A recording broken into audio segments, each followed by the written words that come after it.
The world was ruled by chaos and destruction. One after another, the barbarians came to destroy our country and raid our cities, like hungry animals who think they can make easy prey. But we fought back every single one of their attacks, and now it's time for us to strike back.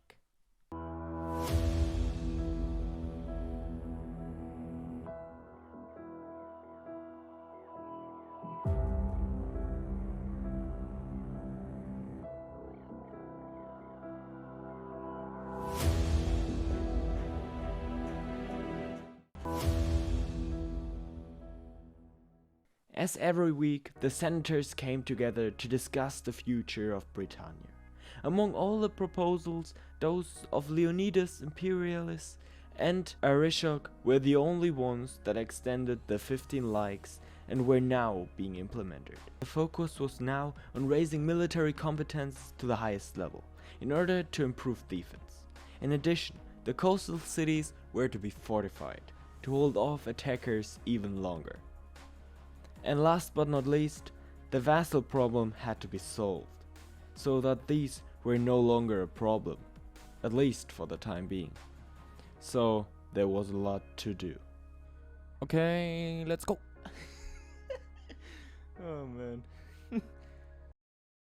Besides the things just mentioned, I had the goal of becoming the head of the Roman culture, which in some areas has now been absolutely lost. Bruh.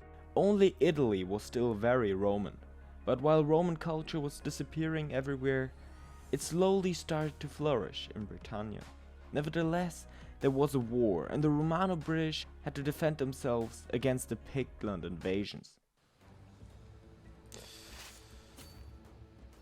Oh my god, please. Oh god, please tell me that this is somehow working. Oh god.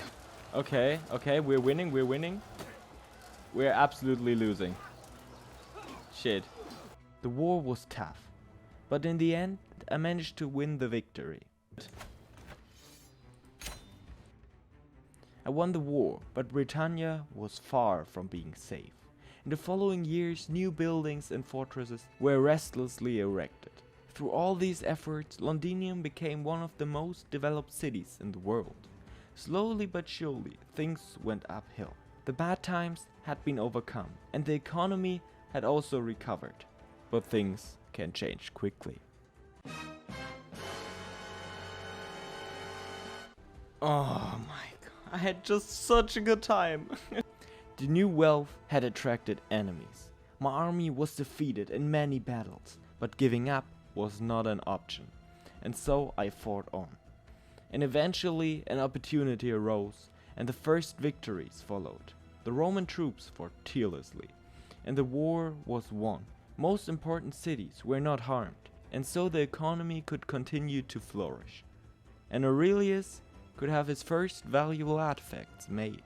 Over the next few years, countless other building projects were started.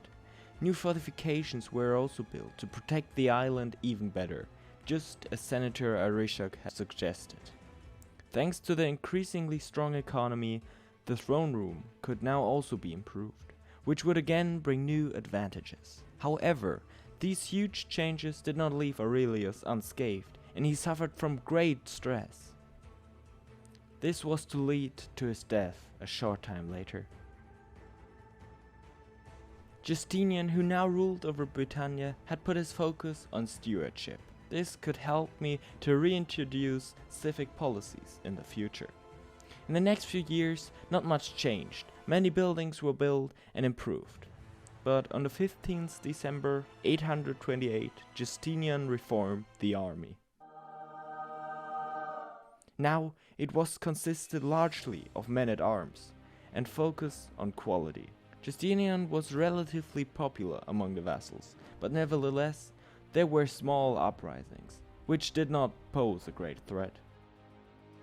The next few years passed, and the economy reached hitherto untouchable heights. Conflicts were rare, but when they did not occur, they were won quickly and easily. In addition to new buildings, many new villages, castles and temples were built over the next few years.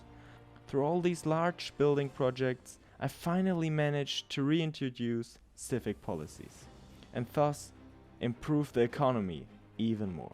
However, Justinian died shortly afterwards, but he left behind a strong and stabilized Britannia. Wow, what a ruler! Justinian was a really great ruler. Like, honestly, I think the greatest. Justinian, the greatest. See what I did there? Okay. Anyway, no sooner had Justinian II ascended the throne than his abilities were put to the test. Hello there. And he mastered the challenge without problems. But more invasions came. I was able to repel the first invasions, but there were more to come. And also uprisings, which made the situation even more difficult. The peasant uprising was quickly eliminated, while Londinium, for the first time in over 100 years, was under siege. But with one last clash, the attackers were defeated in the Battle of Hereford. There were, however, further problems. Justinian could not hold as many counties as his father, but I didn't want to lose my well-developed cities either. I decided to keep all of my holdings and live with the consequences. More attacks followed over the next few years. I founded a holy order to better protect Britannia, but the attacks did not decrease. Nevertheless, Justinian remained victorious. Easy. Until he died in 587 after an embattled reign. His son Martinus was then crowned king. Now that Britannia was able to defend itself, the first thought turned towards attack. In addition, the men-at-arms were increased. I also thought about reworking our family slogan a bit, maybe. Feel free to post ideas in the comments. It was peaceful in the empire, until one day Ireland attacked. Martinus was able to successfully repel the attack, and then he counterattacked. But as soon as he had done that, barbarians infiltrated again, claiming the island for themselves. But Martinus defeated every single one of them. Through all these wars, the first parts of Ireland were now ours, and Pigland was weakened. With just one more attack, we could conquer Pigland completely. But what do you think, dear senators? And yeah, since some had asked for it, I'm currently working on a Discord server. So yeah.